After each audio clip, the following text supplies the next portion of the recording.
Nah, teman-teman, kalau kita mendengar tentang kata tata letak, apa sih yang teman-teman pikirkan? Pasti yang teman-teman pertama kali pikirkan itu tentang, oh bagaimana sih cara menata ruangan ini biar kelihatan rapi? Nah, tapi teman-teman, perlu kita ketahui, tata letak ini bukan hanya sekedar untuk kelihatan rapi atau enak dilihat.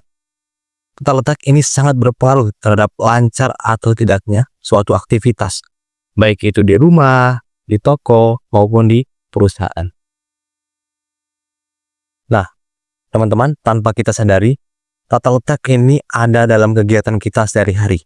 Lalu, apa sih yang dimaksud dengan tata letak itu?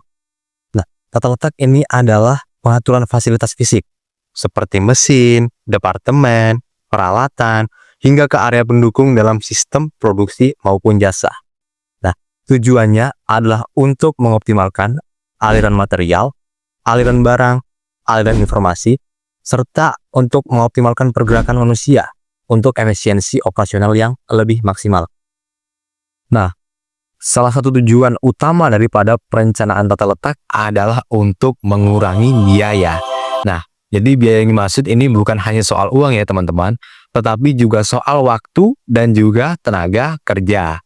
Nah, bayangin nih jika ada seorang pegawai atau seorang karyawan itu harus berjalan dalam jarak yang jauh berkali-kali hanya untuk mengambil satu barang. Nah, jika itu terjadi setiap hari, maka tentu itu tidak efisien. Makanya dengan tata letak yang baik, jarak perpindahan dapat dipersingkat sehingga pekerjaan terasa lebih ringan. Nah, selain itu, tata letak juga bertujuan untuk memanfaatkan ruang seoptimal mungkin.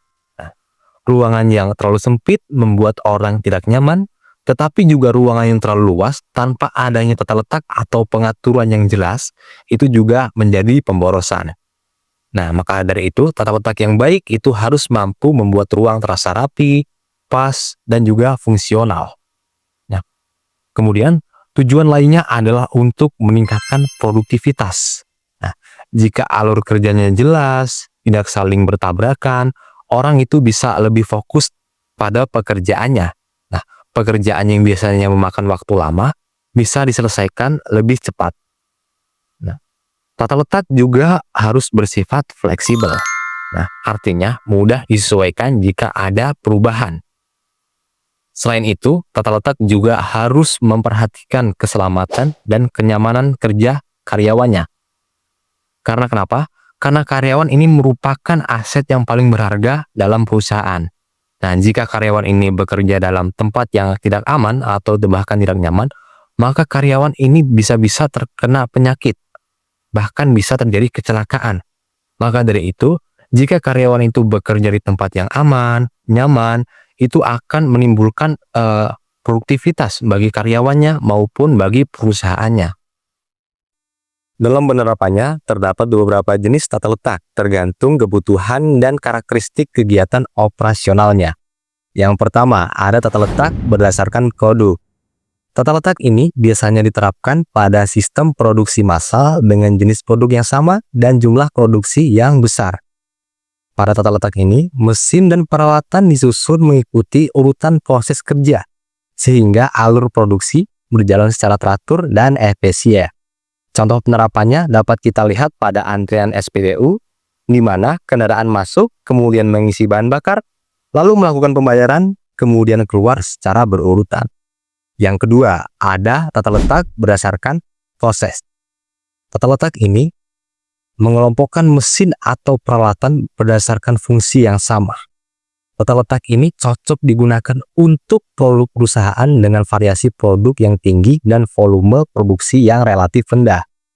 Contoh penerapannya adalah rumah sakit, di mana pasien itu akan menuju ke pelayanan sesuai dengan kebutuhannya, seperti ruang pemeriksaan, laboratorium, dan radiologi. Yang ketiga, ada tata letak posisi tetap. Nah, tata letak ini merupakan tata letak yang dimana produk itu tidak berpindah tempat selama proses pengerjaannya karena ukurannya terlalu berat atau terlalu besar. Dalam tata letak ini, tenaga kerja, peralatan, dan material yang bergerak mendekati produknya. Contoh penerapannya dapat kita temukan pada pembangunan gedung atau rumah. Yang keempat, ada tata letak berdasarkan kelompok atau sel kerja. Tata letak ini merupakan gabungan antara tata letak berdasarkan produk dan tata letak berdasarkan proses. Tata letak ini bertujuan meningkatkan efisiensi dengan mengelompokkan mesin dan peralatan untuk mengerjakan produk atau komponen yang sejenis.